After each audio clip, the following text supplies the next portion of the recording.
apreciados hermanos. Nuevamente nos encontramos este domingo para estudiar de la palabra del Señor. El libro que nosotros estamos estudiando es el libro del Evangelio según San Marcos. En nuestro estudio de hoy, de este Evangelio, iniciaremos en el capítulo 3 y el texto especialmente del versículo 1 hasta el versículo 12. En estos versículos vamos a encontrar la culminación de los conflictos y controversias que tuvo Jesús con el liderazgo religioso de su época, especialmente con los escribas y los fariseos. Vamos a ver un breve informe de las multitudes que seguían a Jesús desde el versículo 7 hasta el versículo 12. He puesto por tema vidas deformadas, procurando poner nuestra atención no solo en ver lo físico, en este caso la mano deformada de aquel hombre que estaba en la sinagoga, sino los corazones de aquellos hombres religiosos. De igual manera la multitud y sobre todo los enfermos y poseídos de espíritus. Ellos manifestaban su deformidad física y espiritual. Acerquémonos y meditemos en la confrontación que hace Jesús ese día de reposo en la sinagoga. Y veamos el informe que nos da Juan Marcos de las multitudes que le seguían. El siguiente evento, narrado por Marcos, sucedió en la sinagoga en el día de reposo. Tenemos un hombre con su mano deformada. También hombres que creen ser buenos, con corazones deformados. Era la costumbre de Jesús participar en las actividades de adoración en la sinagoga. Recordemos la primera vez que Juan Marcos nos narra en la enseñanza en la sinagoga en Capernaum, donde enseñó y liberó a un endemoniado, en el capítulo 1, versículo 21 hasta el 28. En este caso, Juan Marcos no nos dice dónde estaba ubicada la sinagoga. Bien pudo ser en Capernaum o en algún otro lugar céntrico de Galilea. Nos narra que había un hombre que tenía la mano seca. Nos señala que los fariseos estaban vigilando a Jesús para ver si sanaba a este hombre en el día de reposo. Según la tradición rabínica, no era lícito curar en el día de reposo, a menos que estuviera la persona en peligro de perder la vida. El hombre que tenía la mano seca no estaba en peligro de perder la vida. Así que, si Jesús lo sanaba, podrían acusarlo de violar el día de reposo, lo que castigarían con la muerte, según lo narran en el libro de Éxodo capítulo 31 del versículo 14 al 17. Ellos estaban al acecho, sí, los fariseos mirando de cerca para tener motivos de acusar.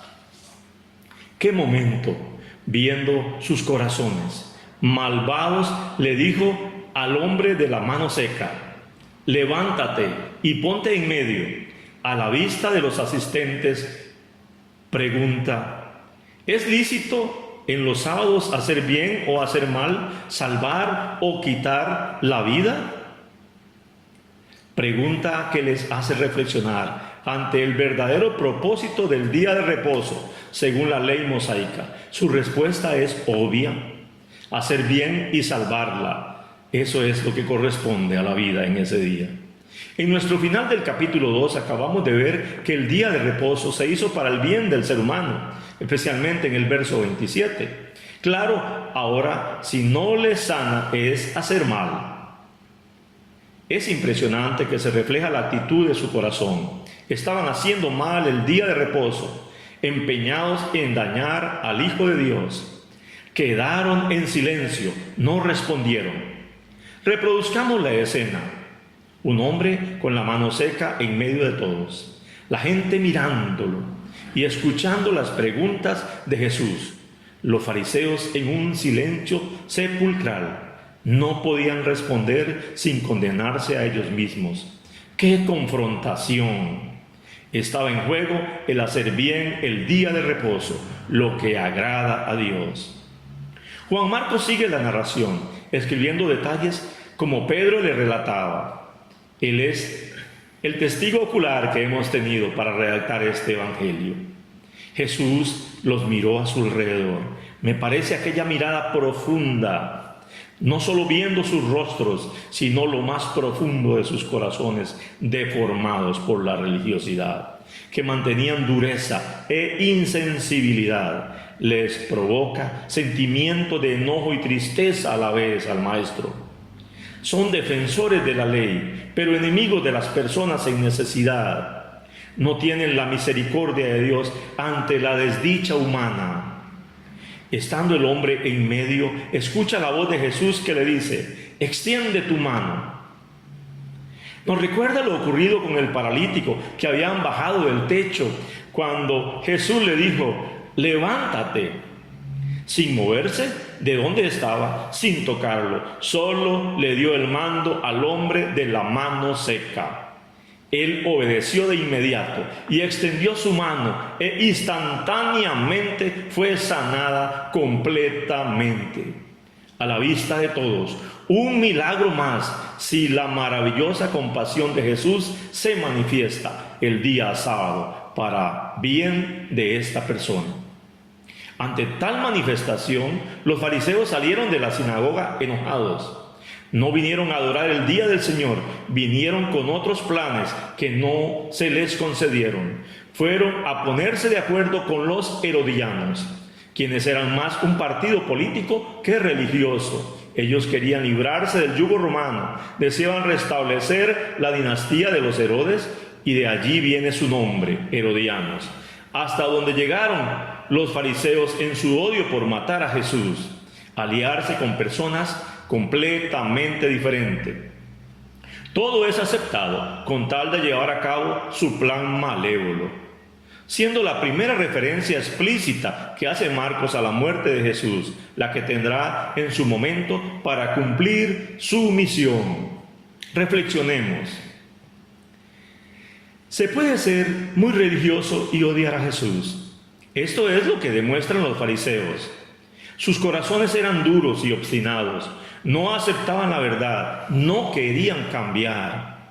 En una vida religiosa, no manifestaron ninguna preocupación por el enfermo. Es más, fueron a la sinagoga a ver qué hacía mal Jesús para acusarle y no adorar. ¿Será posible que personas tan religiosas como ellos odien a Jesús, un hombre bueno? Claro que sí le odiaban. No les importaba que Jesús hiciera el bien. Lo que les importaba era que Él cumpliera con sus reglas, pues tanto odio le tenían que intentaron hasta asesinarlo. Y al fin le llevaron hasta muerte y muerte de cruz. Una religión basada solamente en reglas es una religión muy peligrosa. No permitáis que la religiosidad y el pecado alejen a las personas de Jesús, de disfrutar de sus beneficios, vida nueva, salvación y vida eterna. Preguntémonos, ¿se está endureciendo mi corazón? ¿Escucho lo que dice la Biblia, pero hace solo lo que tú quieres hacer? ¿Amo a Jesús o amo a mis propias reglas?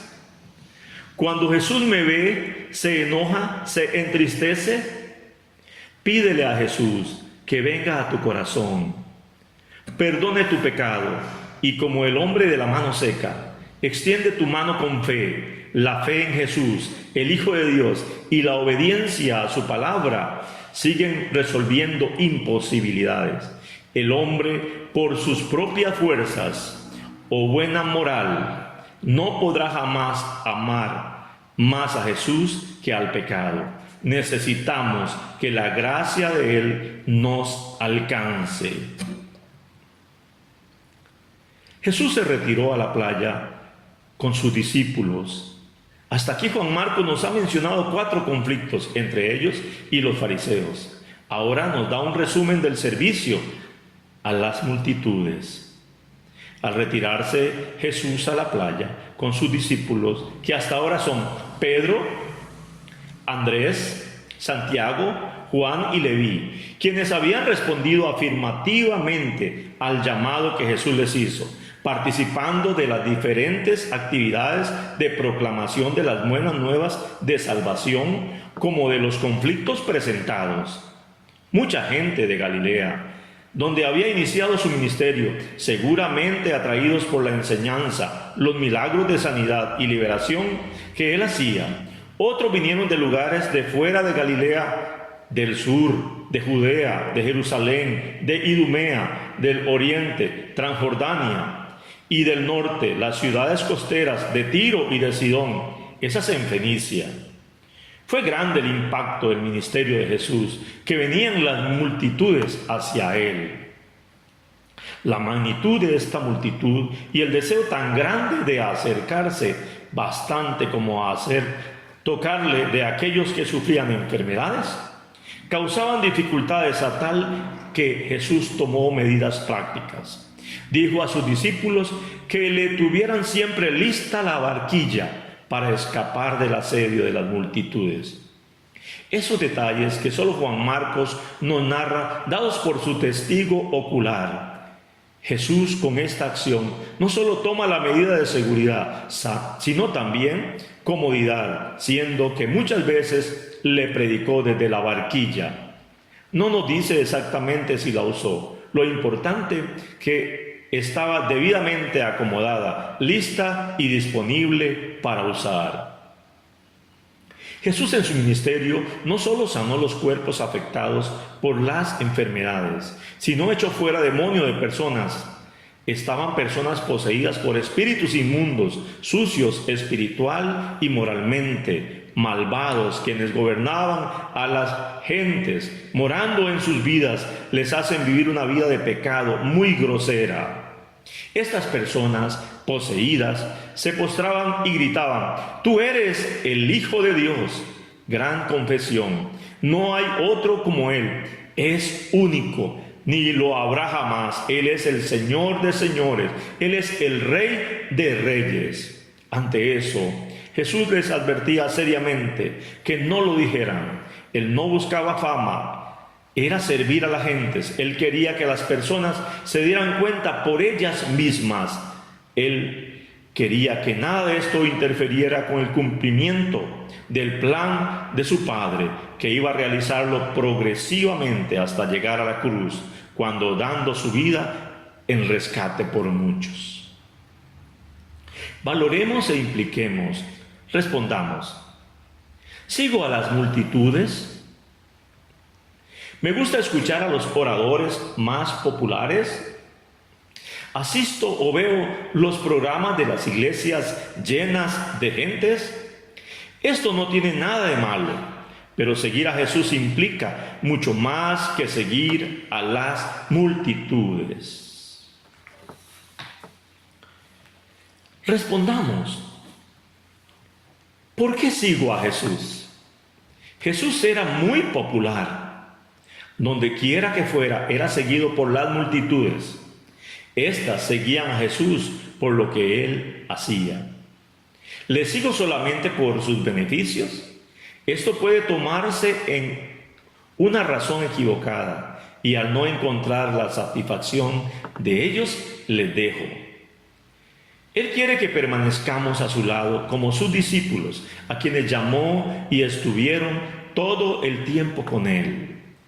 Te invito a tomar la decisión de seguirle, reconociéndolo como tu Señor y tu Salvador.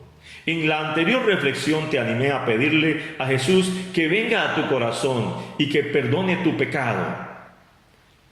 Realiza esta oración conmigo, si estás en esa disposición de seguirle de tu corazón.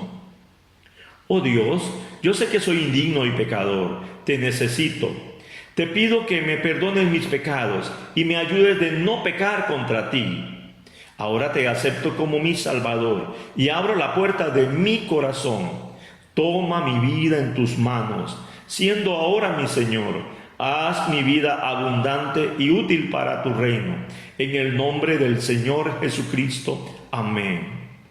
Si has hecho esta oración, Jesucristo le ha perdonado sus pecados y ha entrado en su corazón. Eres un hijo especial de Dios. Así que ya no le sigues solo por sus beneficios, le sigues a Él como tu Señor, como tu Salvador, y desde luego tendrás grandes beneficios, una vida nueva, una vida transformada, una vida de relación, no de religión, una vida en la cual comenzamos acá en esta tierra y por esa relación llegará a ser la salvación y la vida eterna.